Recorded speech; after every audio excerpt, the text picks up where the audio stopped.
Je gémis et remboursai ma tête sous mon oreiller, priant silencieusement que mon réveil reprenait l'allusion et se tait. Malheureusement, ce n'est pas le cas, et cela a continué à hurler à mon oreille, signalant qu'il était temps de se lever. En retournant, j'ai désactivé l'alarme et vérifié l'heure. L'horloge se lisait 7h30. Nous avons dû partir à 8h pour arriver à l'heure, ce qui signifie que j'ai une demi-heure pour me préparer, je devrais avoir le temps de dormir un peu plus longtemps. Attendez, je n'ai qu'une demi-heure pour me préparer, criai-je en roulant hors du lit et en tombant sur le sol. Se précipitant sur le sol, mes yeux s'élancèrent sauvagement dans la pièce. Mon sac était emballé, j'avais déjà des vêtements, ce qui signifie que tout ce que j'ai à faire est de prendre une douche, de m'habiller, de prendre mon petit déjeuner, de me brosser les dents et de revérifier mon sac. Je peux le faire en une demi-heure. N'est-ce pas? Je ne peux tout simplement pas prendre une éternité sous la douche. Je peux régler une minuterie pour cela, et les céréales sont rapides à manger, tout ira bien. En attrapant mes affaires, j'ai couru dans la salle de bain que j'ai partagée avec mon compagnon de dortoir, je me suis déshabillé et je suis entré dans la douche. J'ai allumé la douche et j'ai été immédiatement accueilli avec de l'eau chaude tombant sur ma peau. Je me suis un peu détendu, les douches chaudes étaient agréables, elles m'ont aidé à calmer mes nerfs. Assis sur le sol de la douche, j'ai laissé l'eau couler sur moi. Je suis resté comme ça pendant un moment avant de me souvenir que je devais être prêt au moment où nous devions partir. En terminant rapidement ma douche, je me séais et je me suis habillé. J'ai attrapé mon téléphone et j'ai vérifié l'heure, 7h45. Je dois me dépêcher. En courant dans la petite kitchenette du dortoir, j'ai attrapé un bol et des céréales dans l'une des armoires. Versant une partie des céréales dans le bol, j'ai arraché du lait du réfrigérateur et je l'ai jeté dans le bol. J'ai écorché les céréales, puis j'ai vérifié l'heure. 7h55, j'avais 5 minutes pour me brosser les dents et me peigner les cheveux. En me précipitant dans la salle de bain, j'ai sorti ma brosse à dents du support et j'ai attrapé le dentifrice du tiroir. Alors que je me brosse les dents, j'ai entendu mon téléphone signaler que j'avais reçu un message. J'ai craché le dentifrice de ma bouche, j'ai pris mon téléphone d'où il était coiffé, puis je serai en bas. Enfonçant mon téléphone dans ma poche arrière, j'ai rincé ma brosse à dents et je l'ai posée. J'ai mis mon peigne sous l'eau pour qu'il soit plus facile de coiffer mes cheveux. J'ai commencé à passer le peigne dans mes cheveux et j'ai commencé à les coiffer. Comment ça avait l'air, j'ai passé ma main dans ma frange pour ajouter du volume. J'ai souri parfaitement. En courant dans ma chambre, j'ai attrapé mon sac de sport et mon sac à dos et j'ai couru hors du dortoir. La berline bleue est là. Luc, j'ai entendu quelqu'un crier de l'autre côté du parking, par ici. Dépêchez-vous, en me tournant vers la voie que j'ai vue, et là debout devant sa voiture en agitant les mains. Je me suis mis à courir en direction de la voiture. Nous nous sommes tous réveillés un peu tard. Je lui ai souri et j'ai dit merci. Ouais, nous nous sommes tous réveillés tard, mais nous nous sommes préparés à temps, se renfrogna, ouvrant le coffre. Allez, je ne veux pas être plus tard que nous sommes déjà. D'accord, répondis-je en plaçant mes affaires à l'arrière de la voiture. Monté à l'arrière de la voiture, j'ai vu Jack sur le siège du passager avec une carte. Pourquoi avez-vous une carte? Je le sais, mais comme nous allons être dans les bois, le Wi-Fi pourrait être mauvais, donc le GPS pourrait ne pas fonctionner, a répondu Jack, je suis juste prêt. Tout le monde a tout, n'est-ce pas? Parce qu'une fois que cette voiture est sortie du parking, je ne me retourne pas. J'ai rapidement parcouru ma liste mentale avant de répondre, ouais, j'ai tout. Obtenons ce spectacle sur la route. Alors qu'Ella sortait du parking, j'ai ressenti de l'excitation qui remplissait mon corps. Cela allait être l'un des meilleurs voyages que nous ayons eu à ce jour. Cela pourrait nous déranger cette semaine.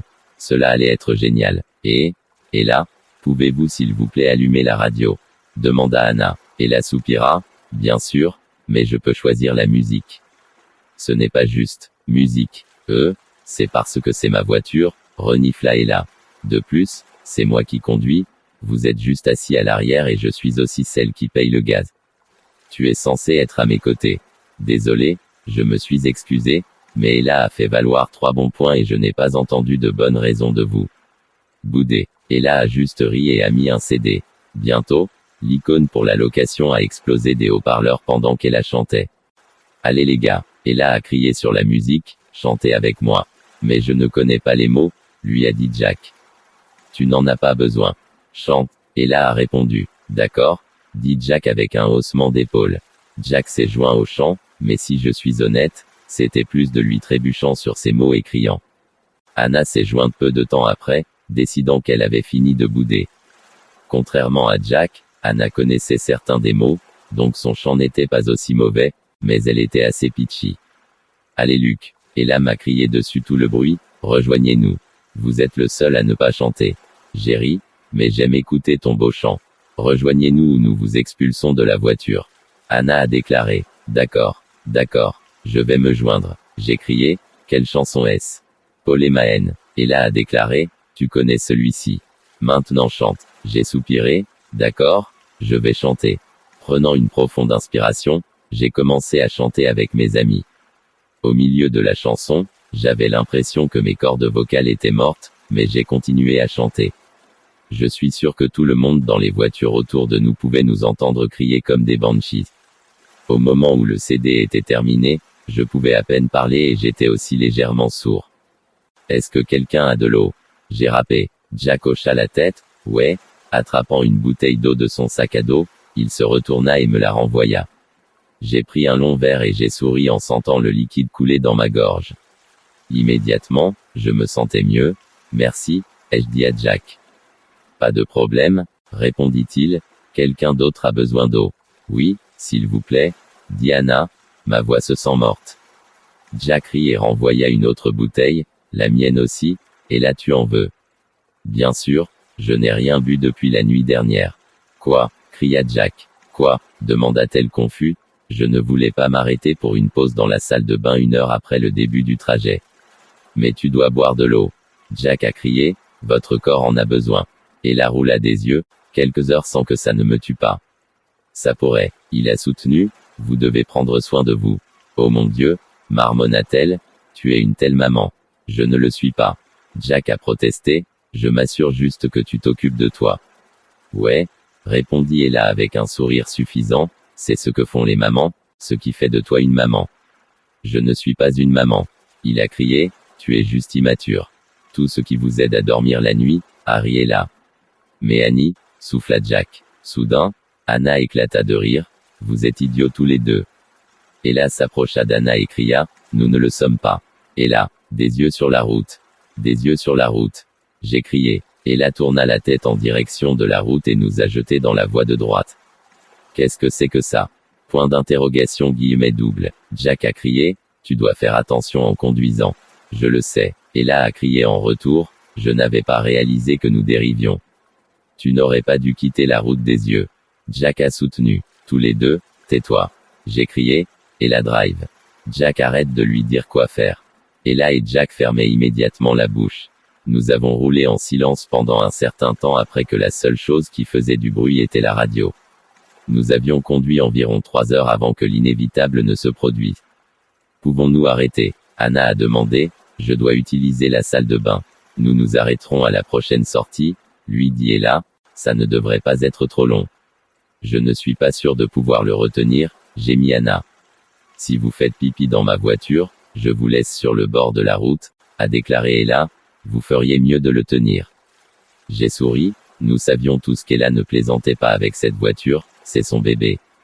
Une fois, Jack a vomi dans sa voiture après le bal, et il a été laissé sur le bord de la route à côté d'une maison de retraite. Ella l'avait expulsé de la voiture nettoyée du gâchis, ferme la porte de son visage et lui dit d'aller rejoindre votre espèce. Après cela, nous nous sommes tous assurés de ne jamais faire de dégâts dans sa voiture. Il nous a fallu une dizaine de minutes pour arriver à la prochaine sortie et dès qu'elle l'a vue, Ella est sortie de la voie dans laquelle nous étions et s'est rendue. Nous nous sommes arrêtés à un 711 et sommes sortis de la voiture. Anna s'est immédiatement précipitée à l'intérieur pour utiliser la salle de bain et Jack et moi avons suivi non loin derrière elle pendant qu'Ella restait pour remplir le réservoir d'essence. Alors que j'entrais dans le 7-Eleven, j'ai remarqué que l'endroit était plus propre que les autres stations-service dans laquelle j'étais, ce qui était surprenant, car dans toutes mes expériences, 7-Eleven n'est normalement pas propre. Je me suis dirigé vers la salle de bain des hommes et j'ai marché à l'intérieur, il y avait 3 urinoirs, 2 étals, un handicapé, puis un régulier. Malheureusement, La salle de bain n'était pas aussi propre que le reste du magasin. Glissant dans le stand habituel, j'ai rapidement fait mes affaires, me suis lavé les mains et j'ai quitté la salle de bain.